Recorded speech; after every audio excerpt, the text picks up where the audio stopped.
Barbara Pierce was born on June 8, 1925, in New York City. She was the daughter of Marvin Pierce, the publisher of McCall's magazine, and Pauline Robinson Pierce.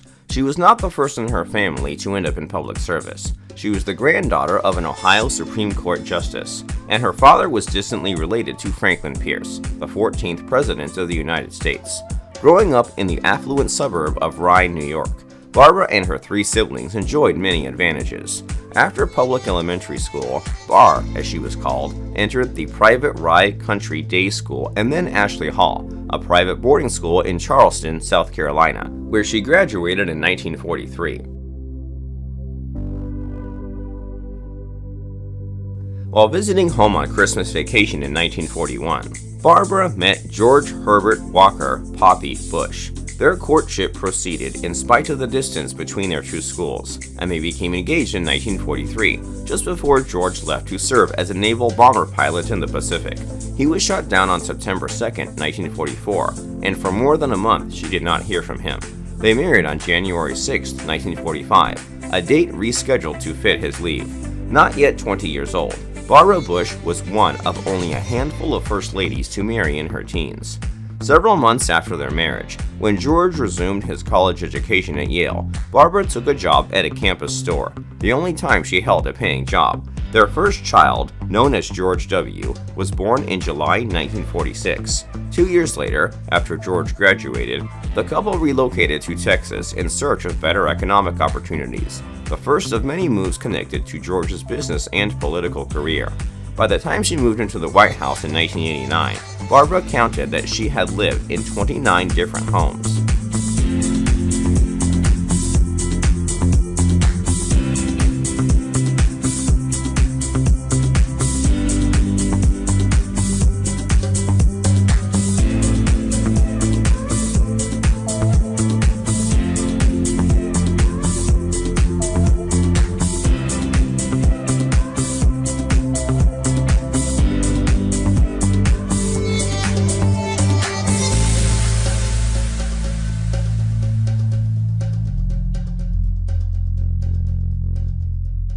The death of their 4-year-old daughter, Pauline Robinson Robin, from leukemia in 1953, caused the couple enormous grief.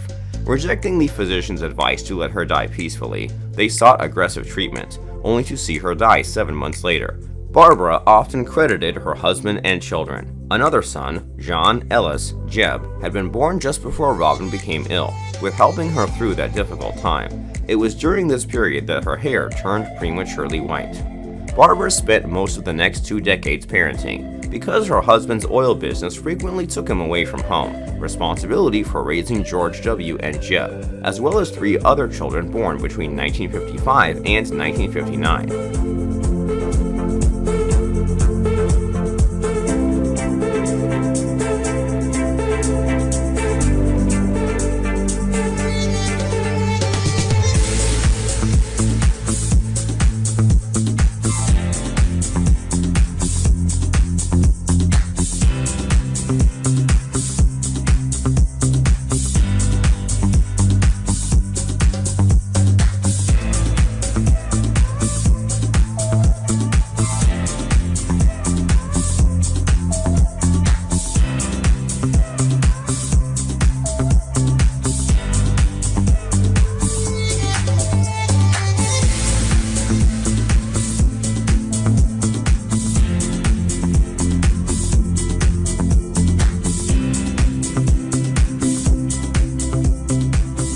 In 1962, George Bush won his first political contest, becoming chairman of the Harris County Republican Party.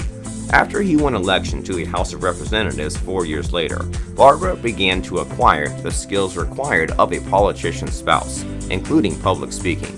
By the time George began his race for the 1980 Republican nomination for president, she was a seasoned campaigner and a popular speaker. During the 8 years of her husband's vice presidency, 1981 through 89, Barbara campaigned to improve literacy. Motivated by her son Neil's dyslexia and by her belief that many other social problems, such as homelessness, were connected to illiteracy, she spoke at hundreds of events, where she often appeared with new readers. Her humorous and self-deprecating style earned her many admirers. Throughout her tenure in the White House, she consistently ranked in the top 3 most admired women in America. However, that popularity, which was often greater than her husband's, was not enough to gain him a second term. Disappointed by the 1992 defeat, Barbara and George Bush retired.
In 2000, George W. followed in his father's footsteps and was elected president.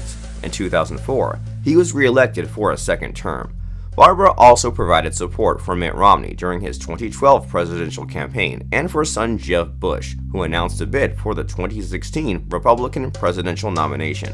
Residing with her husband in Houston, Texas, and at their summer home in Kennebunkport, Maine, the former First Lady remained active at the Barbara Bush Foundation for Family Literacy while serving as an ambassador at large for AmeriCares. On April 15, 2018, her family released a statement regarding her failing health, stating that she had chosen to be at home with family, desiring comfort care rather than further medical treatments. Barbara died in her Houston home at the age of 92 on April 17, 2018.